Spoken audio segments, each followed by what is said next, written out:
And welcome back to the X Zone. I am Rob McConnell. We're coming to you from our broadcast center and studios in Hamilton, Ontario, Canada. If you would like to send me an email, xzone@xzoneradiotv.com on all social media sites, X Zone Radio TV. And we're coming to you tonight around the world on the X Zone Broadcast Network, iHeartRadio, Zeno Media, and of course, Simul Radio and Simul TV. My guest this hour is Calvin Parker, and on October the 11th, 1973, 19-year-old Calvin Parker and his friend, 42-year-old Charles Hickson, were spending a frustrating evening on the Pascagoula River in Mississippi. Both men loved to fish, but tonight's fishing trip would turn out to be the one they would never forget. Joining me now to tell us the story is Calvin Parker. And Calvin, welcome to the X Zone.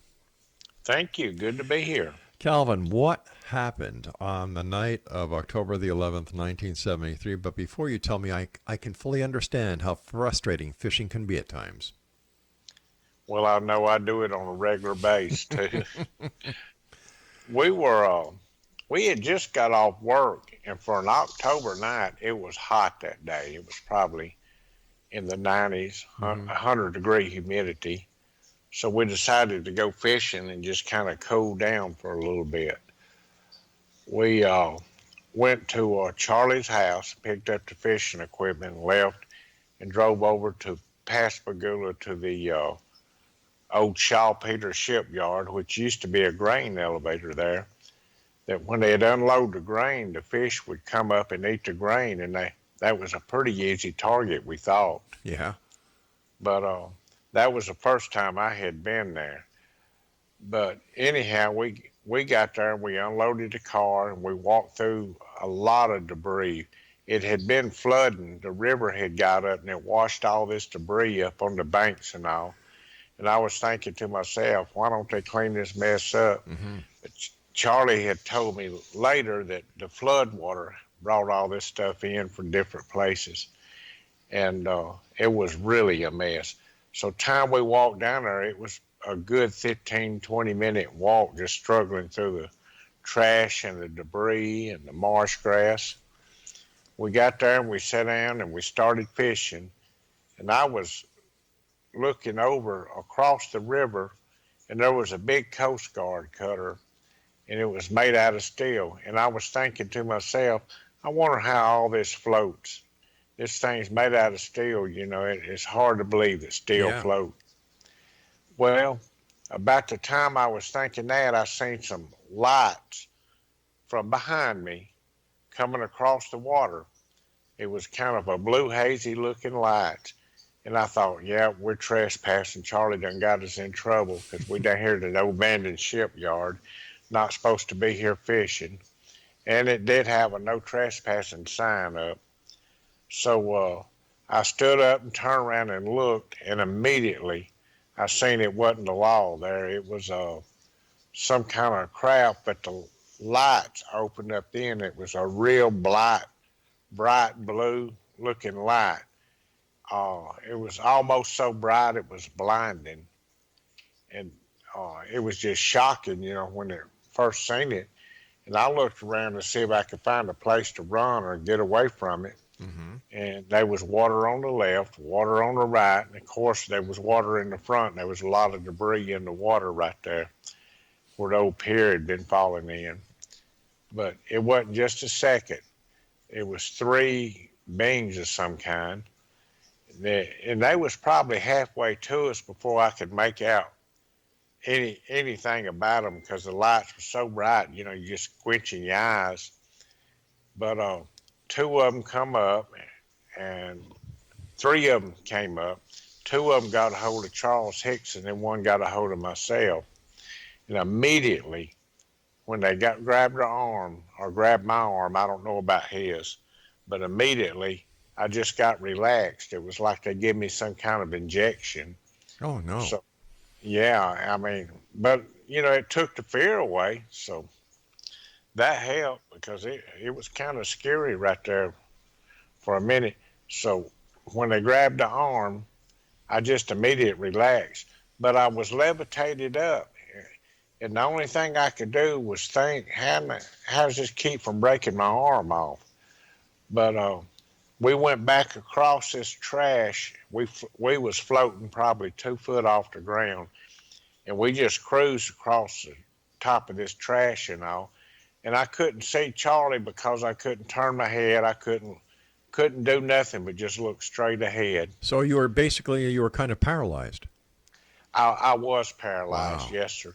Because I caught myself wanting to turn around and look and Sure. see somebody was with me or if Charlie was there or what else was going on. But I couldn't. But my memory was good. I mean, I could see really good. And it just took us aboard a craft, and immediately he took a left turn and then another right turn. And I was in a little room, and they laid me on a table. I say they laid me on a table. I don't know if it was a table or not. I don't know if we just suspended there, Mm-hmm. but I figured it was probably a table at about a 45-degree angle. And by this time, I was looking straight up at the ceiling, and I still couldn't roll my head anyway. I was still fairly relaxed, and something came out of the ceiling about the size of a deck of cards, and it got to my head, and it clicked on the front, it clicked on the side, clicked at the back of my head, it clicked on the other side, then it went back into the ceiling. It was 4 clicks there. And this big ugly thing that was standing there in front of me, and I figure he was a robot or a soldier of some kind. He knows he was big and ugly. He just left the room, and when he did, this smaller humanoid creature came out, or I call it a creature. You know, I think it was a she, not for sure, but this smaller being came out, Mm-hmm. and she had her hands and started grabbing hold of my face and pulling around and looking and examining. I call it an examination, and feeling the skin and everything. Well, I couldn't feel. Normally, you would think that you could feel the temperature or a little pain, but I couldn't feel no feelings in my face. It's kind of like they give you the dentist would give you a shot to numb everything. But she did that, and then she made like a little glunk, glunk, glunk noise, and the big ugly one come in, was standing there. Well, I started kind of getting a little afraid again, and it was just like she had said it, but her mouth didn't move. She said, "There's nothing to be afraid of." And I just calmed down. I guess, I don't know why it calmed me, but it was just good to hear them say something. But the whole time I was laying there, I was thinking, you know, I could probably, if I could move, I could take her, I could grab her around the neck, and we'll run out this door, and I'll have me, whoever this is, and make him do some answering. So anyhow, she went back into another little room, and the big ugly one was there, and he grabbed me by the arm and floated me back out to the river, and he put me down facing the river. I was standing in standing motion with my arms stretched out across the river. And this is when I heard Charlie, Calvin, you okay, son? You okay?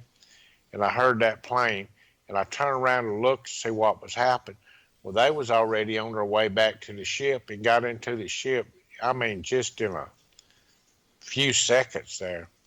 And the door closed, and a real bright light left and went away. And then that thing just kind of made a little zipping noise and picked up off the ground and left. I mean, you just really couldn't see it. It's so fast. How long do you figure you were, from the time you first saw this craft to the time that they returned you? How long do you think the time period was? Well, I didn't have a watch or anything, but the moon was pretty bright, and I just estimated probably around 45 minutes, maybe an hour at the most. All right, Calvin, stand by, my friend. You and I have to take our break at the bottom for this segment. X-Zone Nation, our guest this hour is Calvin Parker, and he is the author of a book called Pascagoula, The Close Encounter. Fascinating story. We're going to find out more about this encounter and what happened in the days, weeks, months, and years that followed. This is the X Zone. I am Rob McConnell. We're coming to you from our broadcast center and studios in Hamilton, Ontario, Canada. Don't forget, you can always find out what we're up to by going to our website at www.xzoneradiotv.com and check us out on Simul TV in the X Zone TV channel by going to www.simultv.com. Calvin Parker and I return on the other side of this break. Don't go away.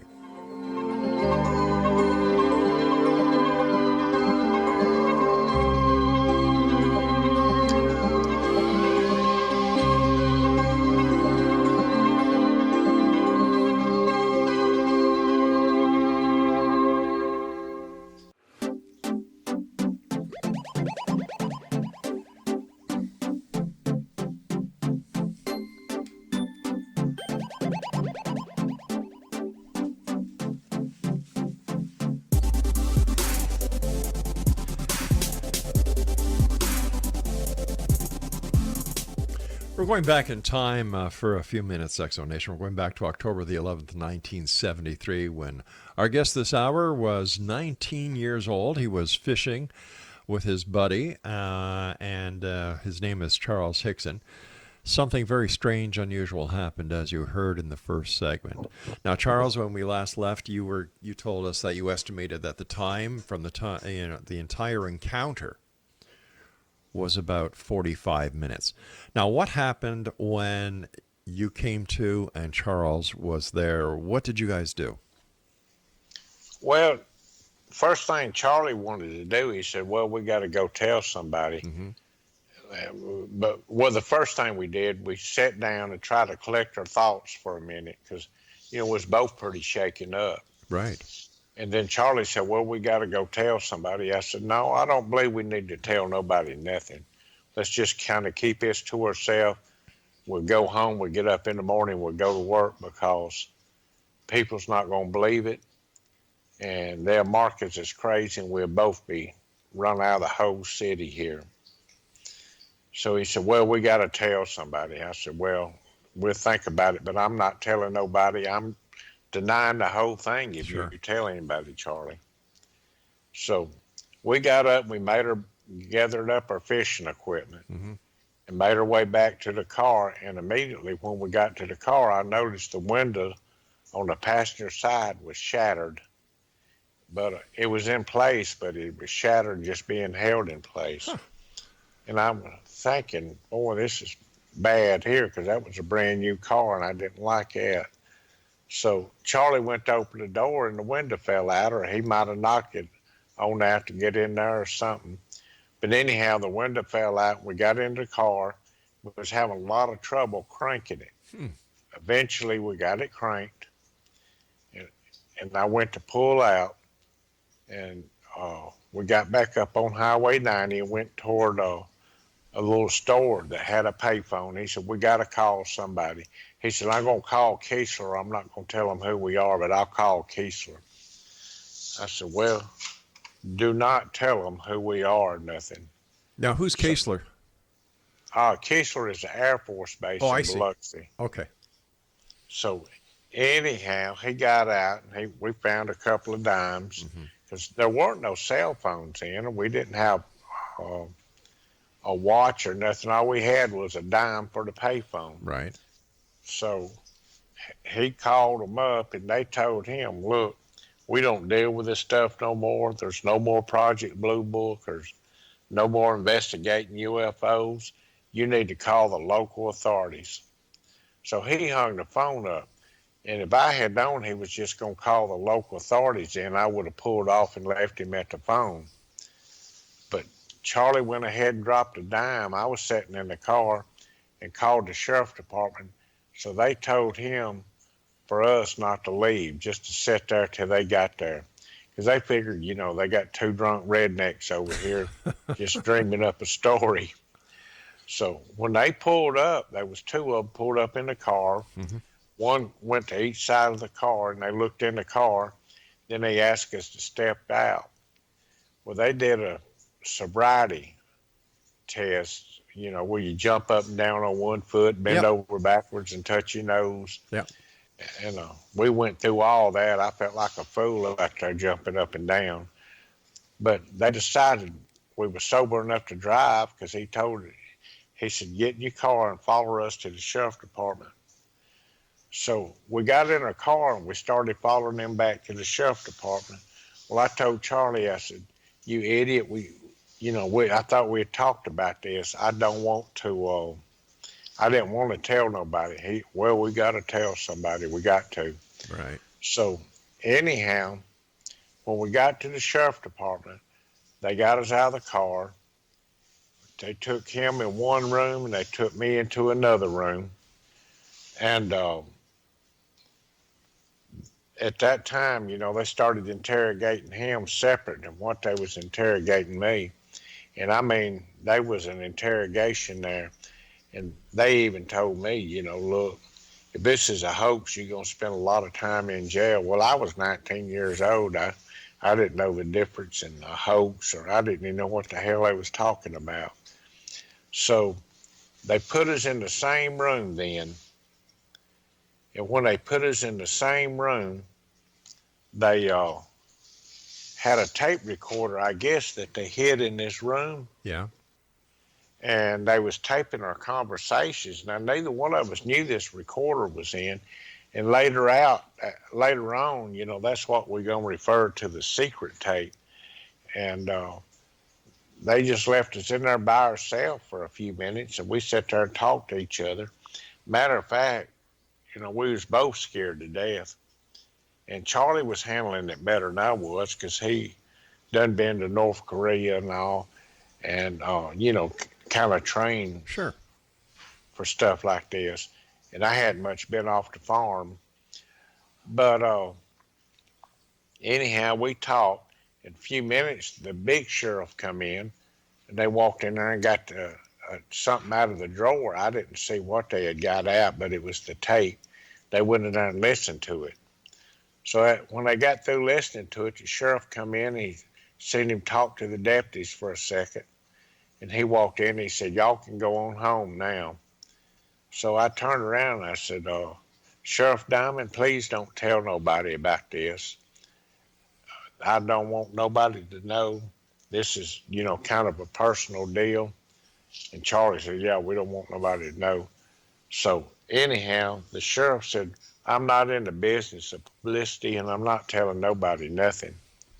So we left and went home. Sure. We went on, and I guess it was somewhere around 11, 12 o'clock. Like I say, neither one of us had a watch, so we didn't know what time it was.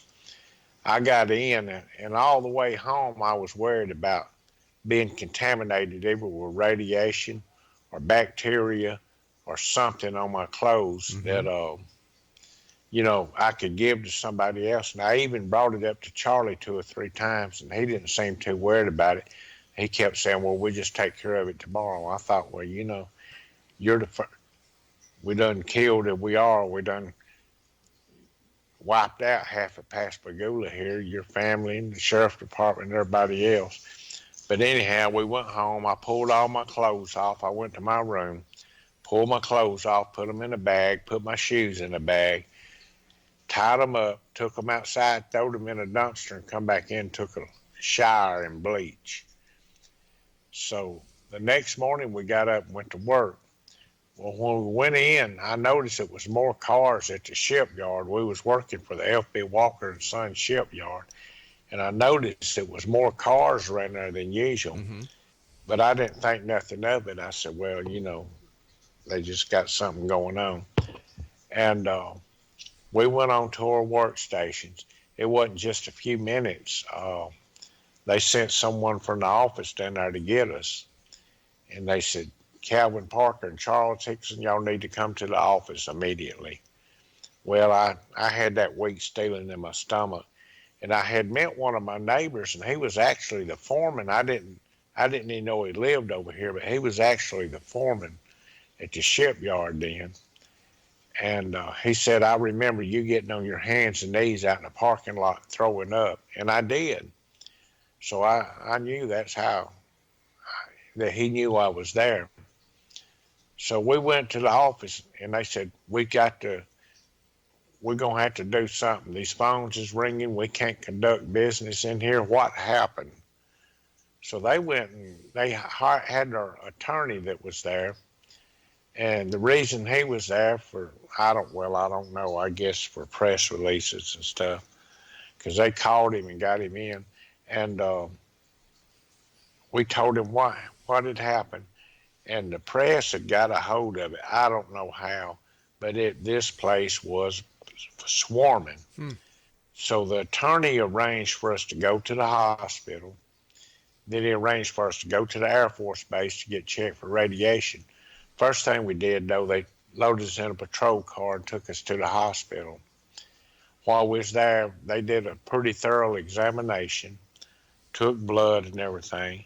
And the only regret I have, most all them records were destroyed when Katrina hit because they didn't back nothing up on the disc. I mean, we was able to come up with a few of them, but not many. Right. And then we left there, and they put us in a car, and they drove us to Keesler. And there was probably, I don't know exactly how many, but I'd say 4 or 5 people standing out there with suits on, radiation suits, and they got us, separated us, took the Geiger counters and went over us and all. And I heard one of them say, well, you know, they don't have no radiation to amount to anything. So they said, now y'all coming in here to a meeting. And that's when they had escorted us to the conference room in there. And it was quite a few people. They listed in the book, and the minutes of that meeting's in this book. And it was quite a few officials in there. All right, so Calvin, we're just going to have to do a bit of a cliffhanger here because I have to take my break. Fascinating story. Calvin, it's great having you with us, and we look forward to continuing this story and your encounter on the other side of this break.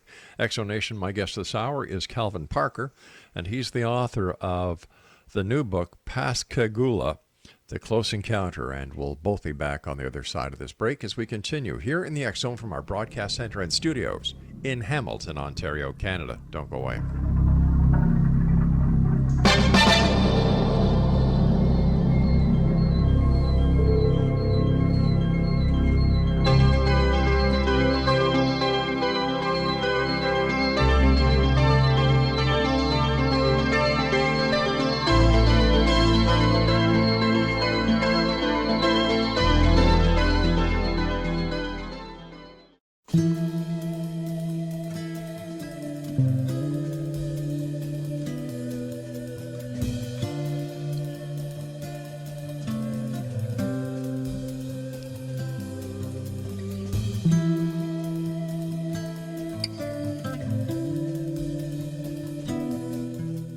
Exonation, my guest this hour is Calvin Parker. He is the author of Pascagoula, The Closest Encounter. This book is available on Amazon.com right now.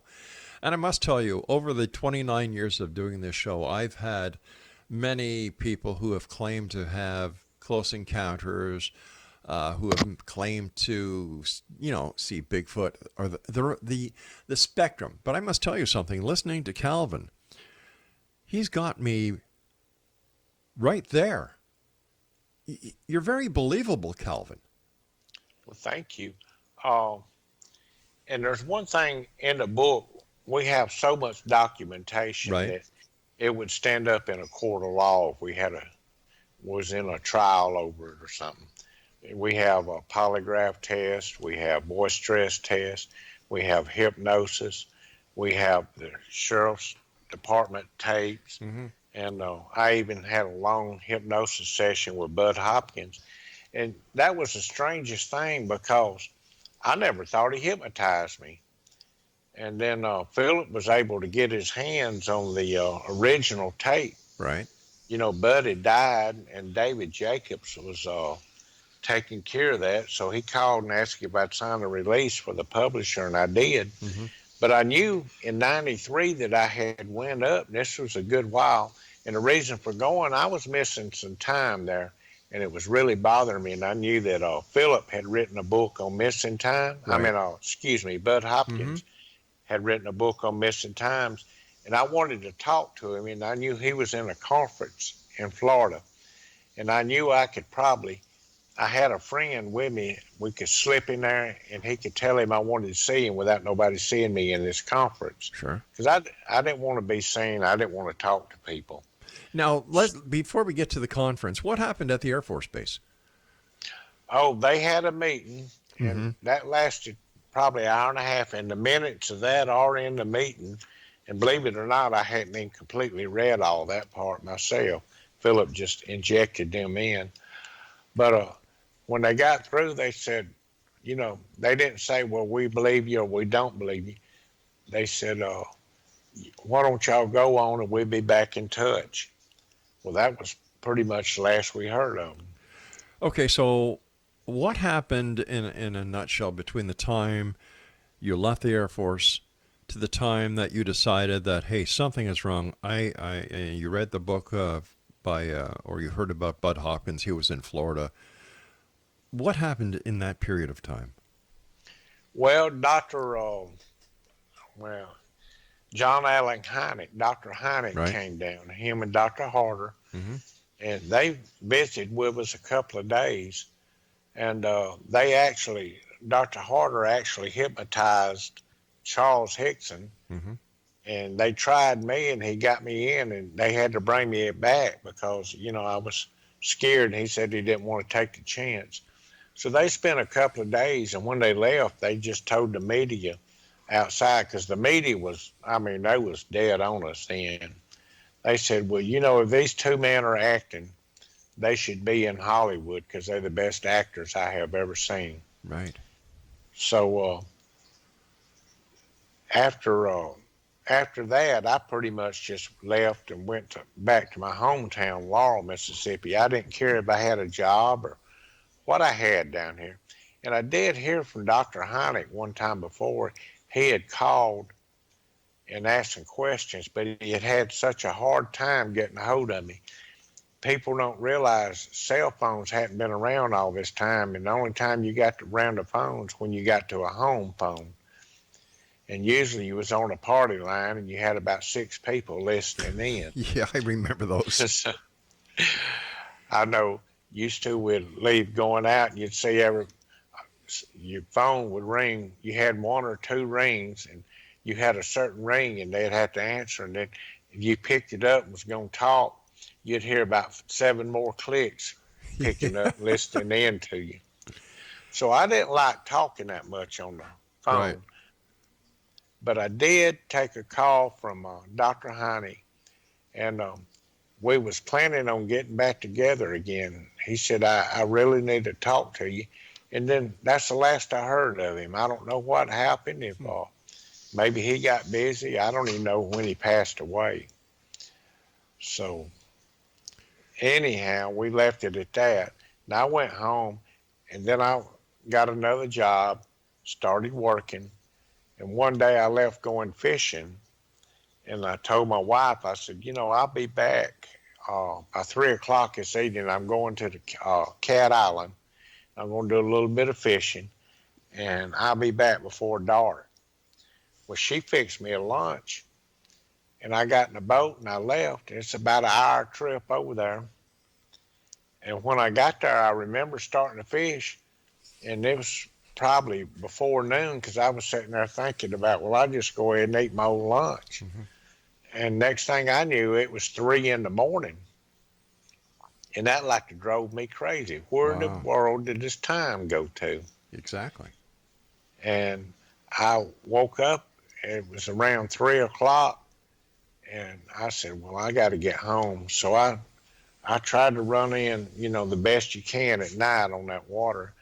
And when I got there, I found a payphone. I called the house and told her I'd be in. She said, well, I thought you was going to be in at this time. I said, well, I did too. But anyhow, that really bothered me. And I lost a lot of sleep for quite a while, wondering about what happened at that time, because that's not right. So that's when I decided. I heard that Budd Hopkins had a book out, Missing Time. And I said, well, I'm either going to buy the book or go see Budd Hopkins. Well, Charlie had called me in the meantime, And he had always tried to get me to go to these little conferences in different places, and I wouldn't go. Well, there's a conference in Florida, and he was telling me who the speakers were and what was going on. I said, okay, Charlie. He said, well, I'm not going to be able to make it. Why don't you go? I said, I don't want no publicity. I do not want to go. So anyhow, unknowing to him, I got my car and I left. It's about a 12-hour drive. And I met a friend over there. And I said, now look, you going to go in there, you're going to find Budd Hopkins. And he knows my name, I think. Tell him that Calvin Parker wants to talk to him. So Budd came out. He was fixing to walk onto a stage and give a speech, but he came outside where I was. And I said, Budd, I need to talk to you bad. He said, well, let me give my little lecture thing here, and I'll meet you at the room. He said, you go on up to my room, and I'll see you in about an hour, hour and a half. And sure enough, he did. And that's when Budd hypnotized me. And all this session is in this book. I mean, the whole thing. And it really scared me to death when I started reading it, because one thing, I never knew nothing about it. The memory's coming back now. He put, I guess, a post-hypnotic suggestion in my head that as I could handle it, you can remember it. Right. And since I seen it and it came out, now I won't listen to the tape. There was an old cassette tape, and Philip put it on CDs, and he has the actual tapes and all. But I never did listen to it because I didn't want to hear it. But I get the book out when I remember a little something about being hypnotized and what was going on. I try to read that part of it. And it's pretty scary what all went on in there. And it was mostly, a lot of it was from 1973, and it was a lot more detail in it than what I remembered or could recall. One thing, there was a couple parking down there that had a car, and I remembered the tag number on that car, and I couldn't believe it that I could even remember. I couldn't remember the tag number on my car then. So I looked these people up. I got an investigator, and I had him look them up. And this couple was down there parking and making out in a car, and I noticed the car, and I got the tag number.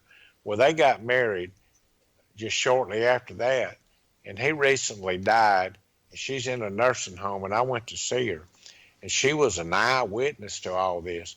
And I said, well, can I use your name? No, you can't. She said, I don't want nothing to do with it. Then her doctors and all come in, and ask me to leave, so I'm not going to call her name or nothing because I don't want the media to swarm her.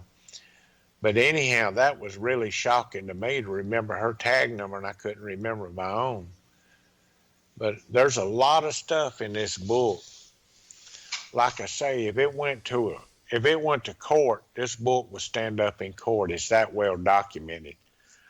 A lot of people run it down a little bit, said it wasn't edited just right and all, but it was edited the way that I wanted it. I don't speak proper English, and I don't do, when I write something, it's from the heart. It's not from an education. I don't have much of an education. But I must tell you something, my friend. You've got one hell of a heart. Oh, I love people. And when I write, it comes from my heart. Calvin, we have to take our final break. I really appreciate you coming on. I'd also like to thank Philip Mantle for helping us to get you onto this show. I've had the pleasure of knowing Philip for many years, and he's a fine gentleman. He is a great person. I love Philip to death. All right, my friend, please stand by. X-Zone Nation, Calvin Parker's my special guest. He is the gentleman behind a book entitled Pascagoula, The Closest Encounter, by Calvin Parker. It's available right now on Amazon.com, and Calvin and I will be back as we wrap up this hour here in the X-Zone from our broadcast center and studios in Hamilton, Ontario, Canada, just on the other side of this break. Don't go away.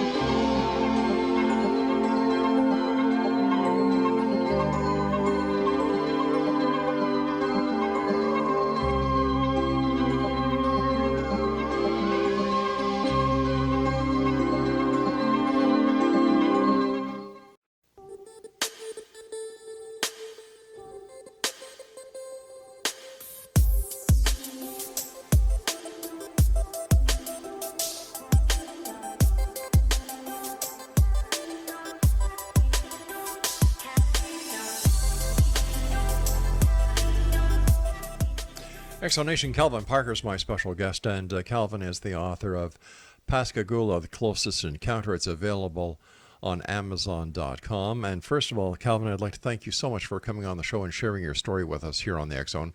And I'd also would like to thank Philip Mantle for helping make this interview possible.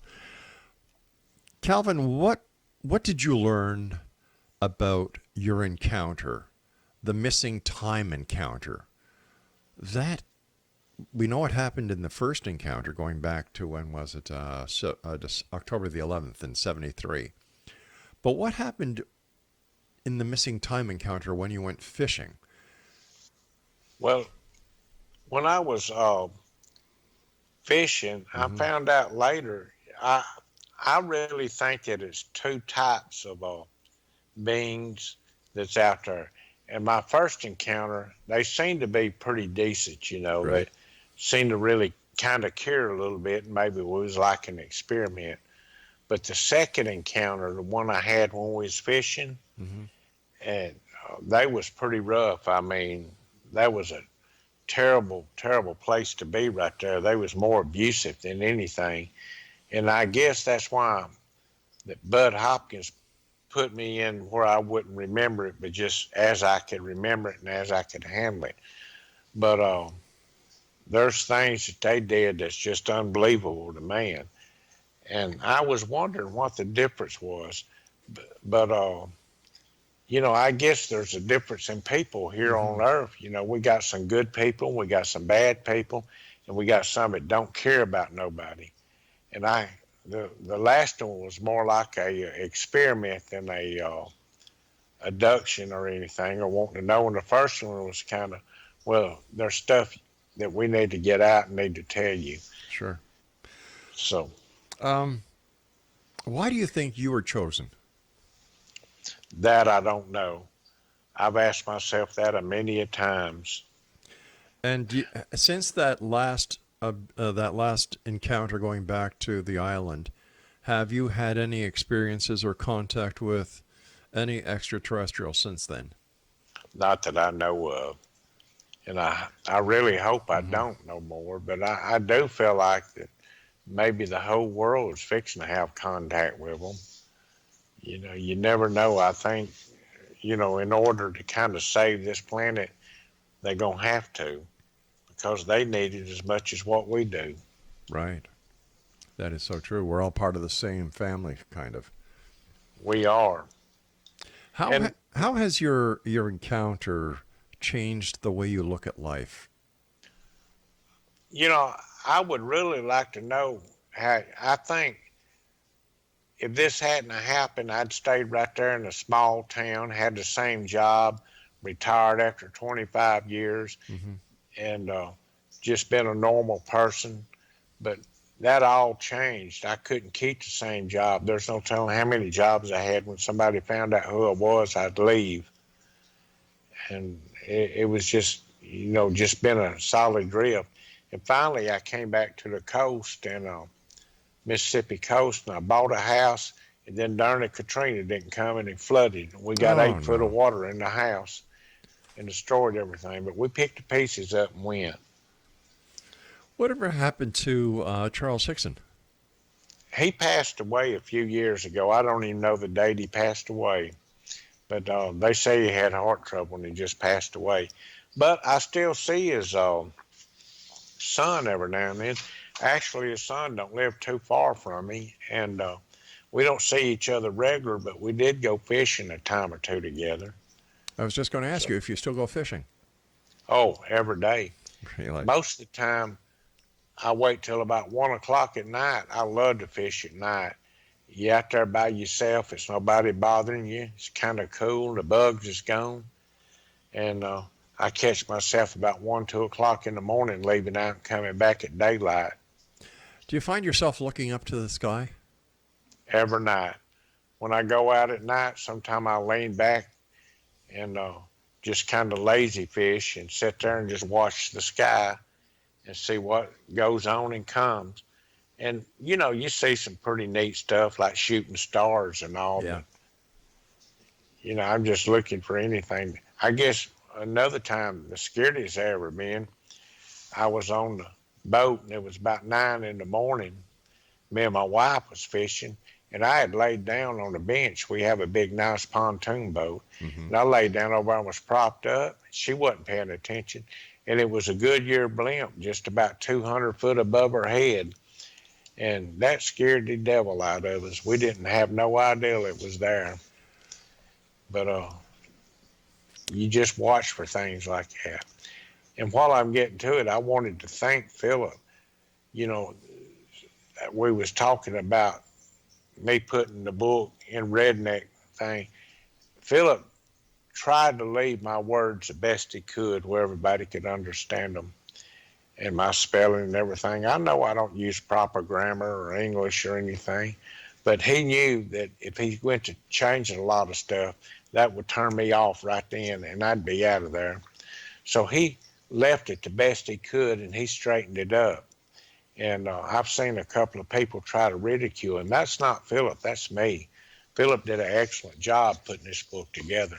Well, he is a professional and a gentleman at that. He is. How do you deal with the skepticism that you've faced over the years? Well, you know, that's kind of easy in a way. Everybody has their own mind, and they know how to believe. They know what they believe. The ones that believe. The ones that don't believe won't never believe. And then there's some that's in the middle. And all I could tell them, if you have any doubts, buy this book, read it, or study it. Don't read it. Just go through it and kind of study on it a little bit. Put the facts in there. And I think by the time it's all said and done, you'll at least have an open mind about it. What are your final thoughts, Calvin, to the members of the X Zone Nation who are listening around the world tonight, who are on the fence as whether there is life out there or there isn't? Well, that's kind of easy for me, but I've been there. Walk out the door and look up at the sky. If it's clear night, look at all the stars. All them stars has planets. And you would have to be pretty closed mind to think that there's not other life somewhere in this universe or other universes. Now, we might not never meet some of them, and probably won't, but it's got to be other life around. And it even spoke of it in the Bible in different places. Do you think that they are trying to communicate with us for a good reason? Should we fear them? I don't, it's like anything else. A person could get scared going to the grocery store because of some of the thugs out there. And I believe that their life is like anybody else, but I also believe that there's a lot of them that want to help us, and we're destroying our planet, and we got politics even that destroys this planet. Yeah. And I think they just want to help us before we do destroy this planet, because they need it. Like I say, I think it's a stopping off place for them as well. And maybe they've already destroyed their planets and they just hunt another one so we could all coincide together and live together. I don't know. I've got about a minute and a half before I have to say so long to you, my friend.